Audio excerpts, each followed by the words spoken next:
कदी किसी ने उड़दे पंछी भुखे मरदे वेखे ने, बंदे ही करदे रिज़क ज़खीरा बंदे ही मरदे वेखे ने। इब्तदा है रब्बे जलील दे बाबरकत नाम तो, जेड़ा दिलों के भेद खूब जानता है। वेखण वालियां अखां ते सुनन वाले कन्नां, तुहानूं शफकत वारी मैं सदके मैं वारी दा सलाम पहुँचे।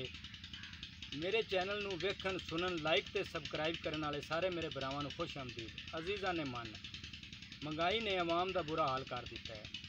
कोई चीज़ भी लैन जानी है तो बहुत महंगी मिलती है। हर बंदा बड़ा परेशान है। दुआ करो अल्लाह खैर करे। वो यही है भी बाज़ार जाना है, अगले टाइम कोई चीज़ लैनी है तो पिछले टाइम उनका होर रेट होना है। पिछले दिन मैं मंडी ते गया तो 50 रुपये दिते। मैं आखिया भाई टमाटर दे दे, तो उन्हें मैनू एक टमाटर दे दिता।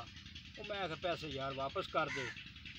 वो मैनू आदा गल की भाई जी, गल तो सुनो गल की है। मैं आखिया गल की होनी है जी, बस ठीक है रहन दो। वो तद भी गल तो दसो।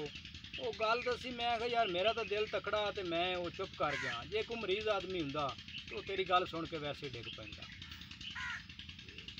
सुबह बंदा जाता है काम ते, सारा दिन काम करता है, इधे कूड़ मार उधे मार, किसी भी तरीके नाल वो रोज़ी कमांदा है। शाम नूं घर आंदा है, रात रोटी अगे रख लैंदा है ते नाल ही सवेर की लिस्ट उहदे कोल आ जाती है कि सवेरे घर च बोखर कोनी, झाड़ू कोई नहीं, सरफ कोनी, सोडा कोनी है, बाल की किताब जिलद करानी है जी, ए बच्चे की फीस देनी है जी, इहदी जुत्ती कोनी, इहदे कपड़े कोनी। वो कपड़े की होने ने भी जो वो एक बंदा हा ते वो इंजे बई उन्हें एक बंदे ने किसी के पैसे देने आ तो बंदा उन्होंने बड़ा तंग करता। लाख रुपया उन्हें देना सी।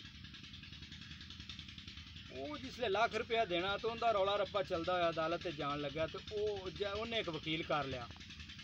तो वकील उनका केस लड़दे हुए उन्हें जज नूं आख्या भी जज साहब माड़ा बंदा है तो जांदी करो, इनू माफ़ करो। उन्हें आख्या चलो यार 90,000 रुपया ये को लै लो, 10,000 छड़ दो।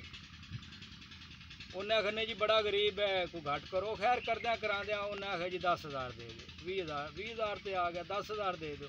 तो 10,000 तो 5,000 तो उन्हें आख्या नहीं जी बड़ा गरीब है, बड़ा माड़ा है, तो मेहरबानी करो जोड़ा है ना ये को नहीं दिते जाने पैसे। उन्हें आख्या चलो जी 5,000 दे दो। वो खैर 5,000 तो वकील ने आख्या नहीं जी ये तो बच्चे भुखे बैठे ने तो जी बड़ा गरीब है। उन्हें आख्या यार 1,000 रुपया दे देगा। वो लो 1,000 रुपया तो उन्हें आख्या भी नहीं जी वेखो ना जी पता नहीं इनके पैरी जुत्ती है भी कि कोई नहीं। तो वो जड़ा है भी जे है तो टुटी हुई होनी है। उसले वो बोलिया बंदा, उस आख्या वकील साहब जांदी करो, इंज भी मेरी कोनी रड़ी निकली पई जिद्दी तुसी कड्डी खा।